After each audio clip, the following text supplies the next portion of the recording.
Quick blurb about the FFA. We actually have new pictures to put in an update here. This year's picture that we took to the yearbook about a month ago on the officer team. And those pictures are actually being put in our scrapbook pretty much as we're speaking. Student teachers out there supervising students working on that. From the previous year, we had 148 members, third largest in Iowa. This year we have 131, which still keeps us in the top 10, probably 6th or 7th. That's a flat guess, but based on last year's top 10, that's probably about where we stand. 48 middle schools is about the same. I think you have 49.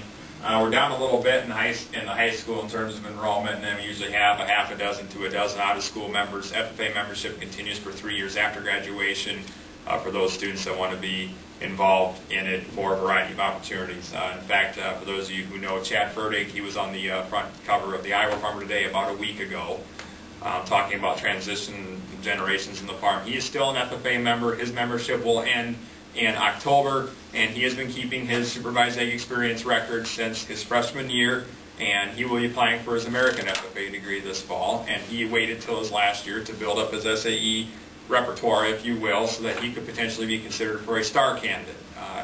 A few years ago, he was the STAR, the top placement degree recipient in Iowa, and he is attempting to make a run for the national level award. So we'll see how that pans out. But that's just kind of a snippet of one example of why membership might continue after high school.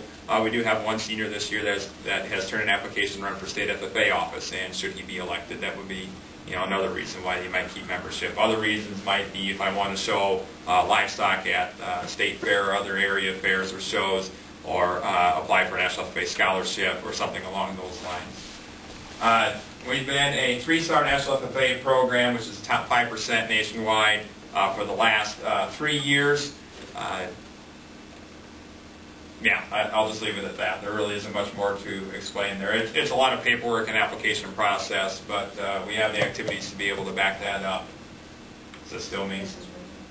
Okay. We have a lot of career development involvement, and this year's events pretty much look like last year's events that you see on the board here so far. We're right in the middle of it. We have district level events on Saturday, so we'll have more to report in about a week, and then 6 weeks from now after state convention.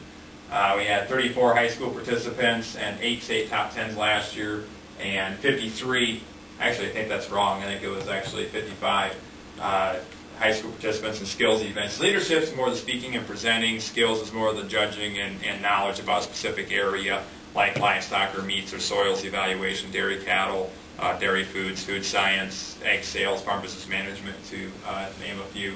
And had 7 state top 10s, which is the most that we've had since I started teaching here 8 years ago. So they did a heck of a job. When it comes to the FFA right now, it's 48 or 49 middle school FFA members, which is much larger than many of the high school chapters alone. So our middle schools between 7th and 8th grade have more members than most of the high school chapters do around here. So when you talk about having a large number of bodies, we have that. Some of the things that those guys are able to do, we're preparing right now for district contests. They have the Ag Impact and Ag CSI career development events, which would be on that same line as the leadership CDEs on the high school level.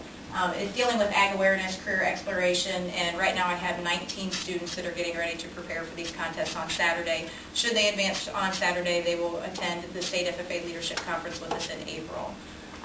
Some of the other things, we have Discovery Camp, which is kind of a leadership, just that discovery, trying to figure out what the kids are good at, what they like, that state FFA officers put on. And then at the state FFA convention or leadership conference, then we have national presenters that will come in and present an all-day workshop to them. Again, dealing with leadership, career skills, things like that. Last year we had 29 participants in between those two, and again it's to help build their self-image and develop those leadership skills, soft skills, things like that. So there's not nearly as many activities at the middle school level as there is at the high school level, but it's just kind of an introductory thing. And there's only, 10 or 12 middle school chapters in the state of Iowa, and we are by far the largest. Most of them have anywhere between 10 and 20 kids, so we have a handful. Last Thursday we had 2 state officers present for FFA week, and the state president comes from a chapter that has 20 or 30 members at the most, and he was the one that went up to the middle school with Rupp's group up there.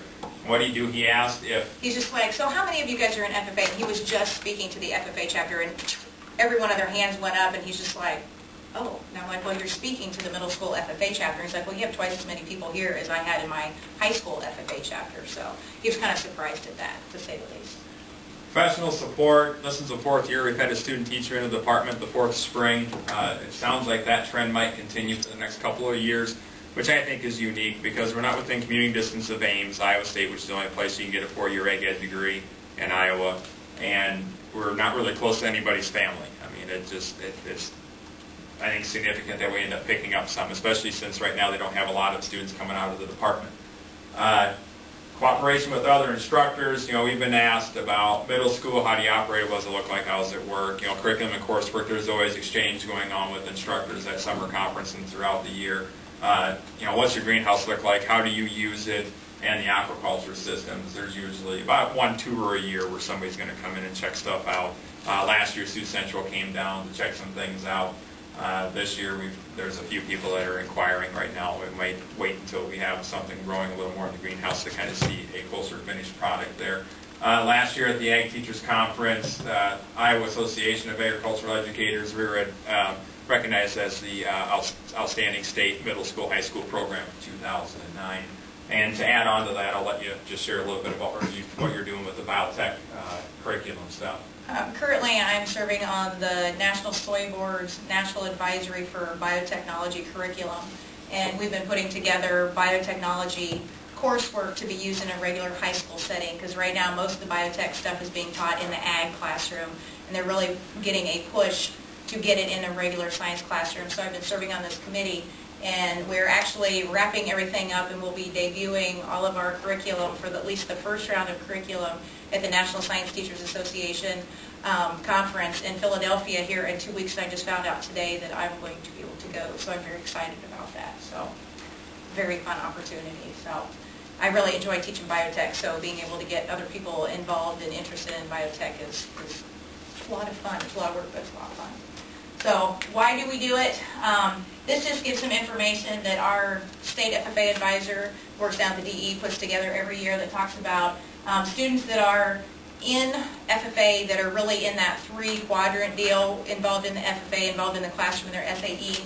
Those kids tend to perform better when it comes to science on their ITED scores and math on their ITED scores. So if you're just somebody that's just taking classes, or then you're somebody that's in FFA and involved in the whole deal, they tend to perform better when it comes to understanding the science and the math concepts, so that's what that's showing. And again, 2.5 units, more coursework scored higher in science than the students who completed less than that in the FFA or in the ag program, and then FFA members were more likely to be proficient. So, and 1 year is one course per, or 1 unit is one course for 1 year. Yeah. So there's more. We have an updated brochure, I forgot. For the board, we actually printed out and presented it. So this can be found at our Iowa FFA website, www.agiowa.org. So. And this is that second half of the deal that he puts together. They actually debuted this at the Legislative Symposium in Des Moines. So. Oh, then update the final slide. Updated the first one, then do the last one.